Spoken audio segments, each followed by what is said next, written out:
ঈদ মুবারক। তো গাইস, চলো শুরু করা যাক। আমার মতো বড় লোক যদি কোরবানি না দেয় তাহলে কি হয়? তো চলো গ্রামে কোরবানি দিতে। তো তার আগে মেকআপ করে নিই।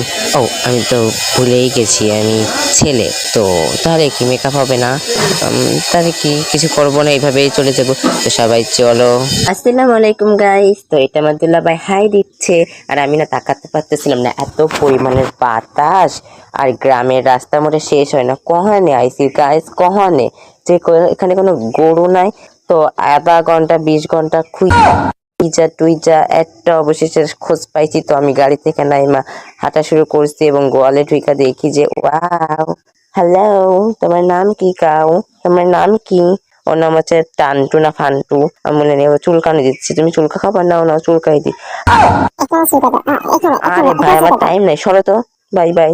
তো ওকে ফালাই থেকে চলে যাচ্ছি আমি, আমার দুলা ভাই আবার ওই যে সামনে পাগলা কাকা, চিনি না ওনারে আমি। তোমার পা ব্যথা করতেছিল বলে আমি ভ্যানে উঠে গেছিলাম, দেখছো আমি কি ঢঙনি। তো এই যে চলে আসছে, এখানে একটা লালচে গরু দেখছি। তো গরুটা কিন্তু পছন্দ হচ্ছে না, আমরা পিওর দেশি গরু খুঁজতেছি, এটা ক্রস ব্রিডের ছিল। তাই আর কি আব্বা দেখে সাথে সাথে বেরোয় গেছে সাথে সাথে। তো এইদিক তাকাই তোকাই দেখি তো, আরে ভাই তুমি কে?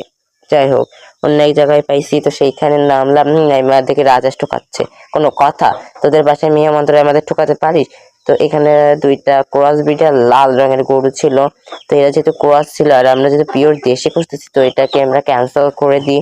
অ্যান্ড ক্যান্সেল করে আবার বেড়াই যায়। দেখি হাঁসগুলো এখানে বসে ছিল, অ্যান্ড আমি আর আব্বা সবাই মিলে চলে যায়। দেখো এটা চামতলা ব্রিজ, আর আমারই না এরা মাঝখানে রাখছে, এটা কোনো মানে হয়? আমি ছোট মানুষ যদি আমার চাকার ভিতর পা ঢুকে যায়। তো এইখান থেকে একটু গাড়িতে নাই হাঁটতেছে আমার আব্বা ওই সামনে। তো আচ্ছা, হাই মুটকাটা কেডা? ও সরি সরি সরি, যেটা তো দুলা ভাই, আমি ভুল বলে ফেলাইছি, মাফ করে দেন। ভাগ্য ভালো কিছু কয় না। তো এখানে একটা বামন টাইপের একটা গরু ছিল, এই যা ওর গায়ে প্রচুর পরিমাণে ফক্স, এন্ড ওর সাথে বেশি কথা না বললে সাথে সাথে চলে যায়। আর আমিও ঘাটতে, আর আমি আছি, আমি কাকারে কই কাকা পিছে দেন, আমি সামনে বসবো। কই আর আমি তো সামনে বসতাম, এমনিও একটু লেট হলো। তো আমার এই মহারাজিয়া গাড়িটা দাঁড় করাই দিল, এই ছোট্ট একটা কাজ, এটা সরাই নিতে পারলো না, আমার অযথা হাঁটা লাগলো। আর এখানে থেকে একটা আঙ্কেলরাও দাঁড়িয়ে রাখছে, এরা না রাস্তার পরে হচ্ছে নিজের দোকান খোলা বইছে, ফালতুর লোক, এদের কাম নাই। আর আমার হাঁটা লাগতেছিল, আর দুলাভাইয়ের কথাটা বুঝলাম, দুলাভাই কাছে এদের ধইরা বাড়তে হবে, মানে মারতে হবে। তো সামনের দিকে যাইতে থাকি, একটু যাই দেখি কাঠের ব্রিজ, এত ভালো লাগে কাঠের ব্রিজ। তো কাঠের ব্রিজটা পার করলাম, আর মুটকা বলে আসবে না, ওই যে ভ্যানে বসে রয়েছে। তো আর কি রাইখে চলে আসলাম, খেজুর খাইতে চাইছিলাম বাট পারলাম না। হাই, তোমার নাম কি? ও, তো তুমি কি আমাদের সাথে যাবা? লিচো, তুমি ক্রস ব্রিড, তোমাকে নিব না, কিছু না। এটা কি ভাই, এসবের একটা মানে লিমিট। তো আর কি গরুটা পছন্দ হয়নি বললাম, আমরা চলে আইসি, এসে দেখি রাস্তায় দেখে আরো 3টা গরু। একটা দেশি, ওই লালটা দেশি, তো ওইটা নিতে চাচ্ছিল, তো ওটার দাম বেশি চাচ্ছে, তাই আর না বইলা দিচ্ছে। দিয়া আমি একটু সামনের দিকে তাকাই দেখি খেজুর, তো ভাবলাম যে কয়টা খেজুর খাই। আর এই খেজুরটা টান দিয়া সিরসাল্লা খেজুর ছিঁড়া পর খাইয়ে আমার পেটে যে কি সমস্যা দেখা দিল, বাড়িয়ে যার জন্য ব্যস্ত হয়ে গেছিলাম। আর এটা কি রে? ও ও, এ কি ভাই, ছি।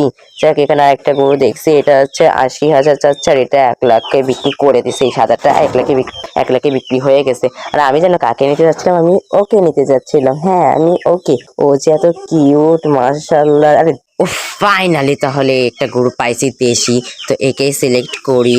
এটাকে 80,000 পড়ছে। তো ঈদের আগের দিন অর্থাৎ বৃহস্পতিবার একে নিয়ে বাসার দিকে রওনা দিই। হাঁটায় আনছিলাম অর্ধেক পথ, তারপর ইজি বাইকে করে এই যে নিয়ে আসার চোখ বাঁধতে দিছিল। অ্যান্ড আমি কি বলবো, ও যা দুষ্টু, গাড়ির মতো হরতাল শুরু করে দিয়েছিল, তাই ও চোখ বাঁধতেছিলাম। অ্যান্ড ওই যে নামালো, এখন আমাদের এখানে রাখবো। আর হচ্ছে দেখো, গাছে গাড়িটা নোংরা করে ফেলছে, তো ভালো থাকো।